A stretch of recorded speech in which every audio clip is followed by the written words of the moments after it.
Kumusta mga brad? Pag-usapan natin kung papaano nakasurvive ng 3 araw sa ilalim ng dagat si Harrison Okene na isang Nigerian na aksidenteng nalubog ang sinasakyan niyang tugboat. Kung bago ka lang sa aking channel, huwag kalimutang i-click ang subscribe button at notification bell para updated ka sa mga kwento at trivia na gaya nito. Let's go! Ang karagatan ay napakalaki at masasabi nating nakakatakot na lugar. Mas nakakatakot pa kung makikita mo ang lawak ng ilalim nito. Halos 80% ng ating karagatan ay hindi pa napupuntahan, naobserbahan o na-explore. Ibig sabihin, kung lulubog sa ilalim ng dagat ang sakay mong barko, malaki ang chance na hindi ka agad-agad marirescue. Pag minalas-malas baka hindi pa kayo malukit sa sobrang lawak ng karagatan. Actually, marami na kahit mga eroplano ang hanggang ngayon hindi pa rin natatagpuan. Birang-bira lang kasi yung nakakaligtas pag nagkaroon ng aksidente sa karagatan. Pero alam nyo ba na may isang lalaking nakaligtas sa nangyaring aksidente sa karagatan? Siya ay si Harrison Ojegba Okene. Isa siyang Nigerian na nagtatrabaho bilang cook sa isang ordinary tugboat na ang pangalan ay Just Con 4. Nung gabi ng May 26, 2013, naglayag sila. Mga 30 nagpanik ang 12 crew members nito. Ang iba sa mga crews ay nalak sa loob ng kanilang cabins. Habang nakalak, unti-unti nang pumapasok ang tubig sa loob nito.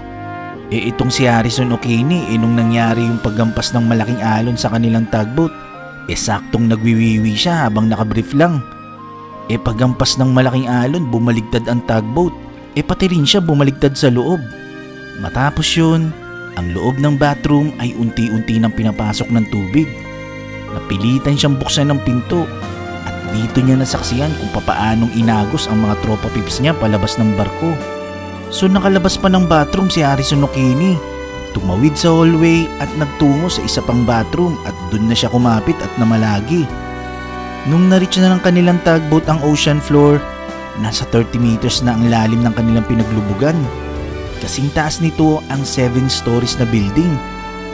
Habang nakalubog na may sobrang lamig na temperatura, nagawa pa ni Harrison Okene na makalangoy para makalabas sa loob ng maliit na bathroom. Totally wala siyang makita dahil sobrang dilim.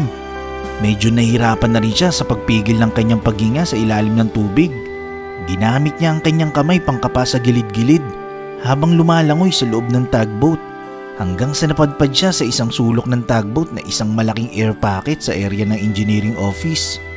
So dito nagdesisyong mag-stay si Harrison Okene. Biruin mo, naka-underwear lang siya. Walang pagkain at walang tubig na maiinom.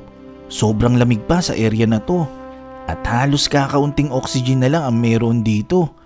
Kaya sobrang liit talaga ng chance ni Harrison Okene na makasurvive sa sitwasyong to. Ang air pocket na kung saan siya na-trap ay nasa 1.2 meters lang ang taas at 6 cubic meters ang volume nito. Actually, maraming pwedeng maging dahilan ng kanyang pagkasawi.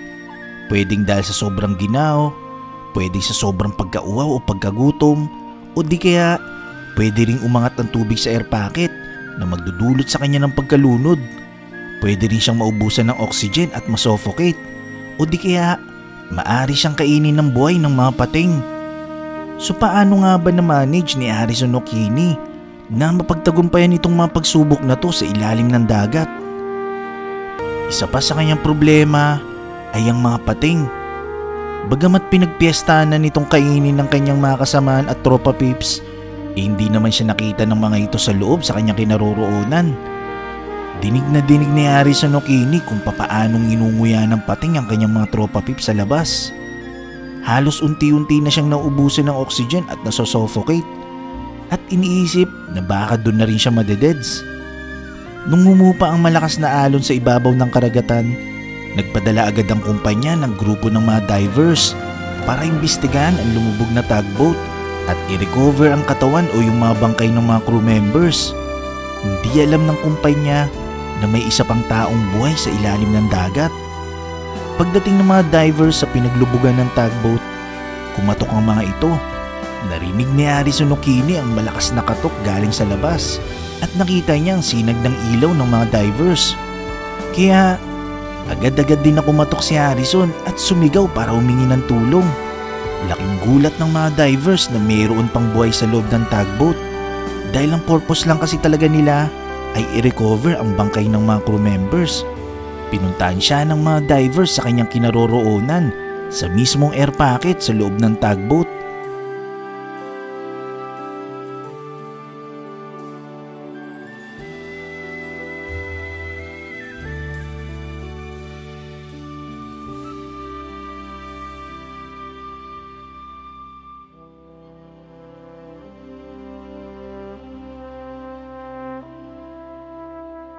Laking tuwa ni Harrison Okini nang makita niyang mga divers sa kanyang kinaroroonan. Anyway, hindi pa doon nagtatapos ang problema ni Harrison dahil syempre wala siyang oxygen at mataas ang 30 meters kung lalangoyin niya ito. Bukod doon, dahil sobrang tagal niyang nasa ilalim ng dagat, hindi siya pwedeng iangat basta-basta dahil kapag ginawa ito maaari siyang ma-cardiac arrest dahil sa pressure. Kaya ang ginawa ng mga divers, sinuotan si Harrison Okini ng diving helmet at isinakay sa diving bell.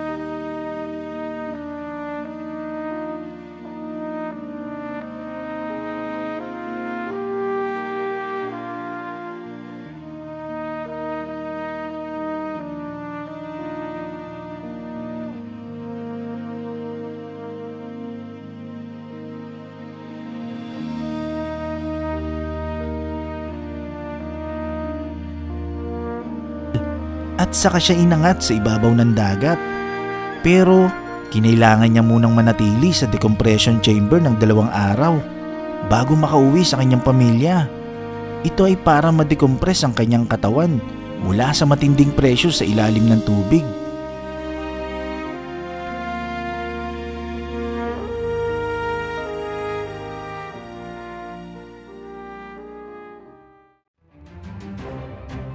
Ang nangyaring bangungot kay Harrison Okini ay nagtala bilang pinakamahabang oras sa ilalim ng dagat na nakasurvive ang isang tao kahit walang diving equipment. Ayon sa kanya, kahit hanggang ngayon lagi pa rin daw niya itong napapanaginipan ng masalimuot na nangyari sa kanya sa ilalim ng dagat at pinangako niya sa kanyang sarili na hindi na siya babalik sa karagatan hanggang sa huling araw ng kanyang kamatayan. Nagustuhan mo ba ang kwentong ito? I-click na ang like button at i-share ang video na to. Mag-iwan lang ng komento para sa inyong mga saloobin. Maraming salamat. Hanggang sa muli.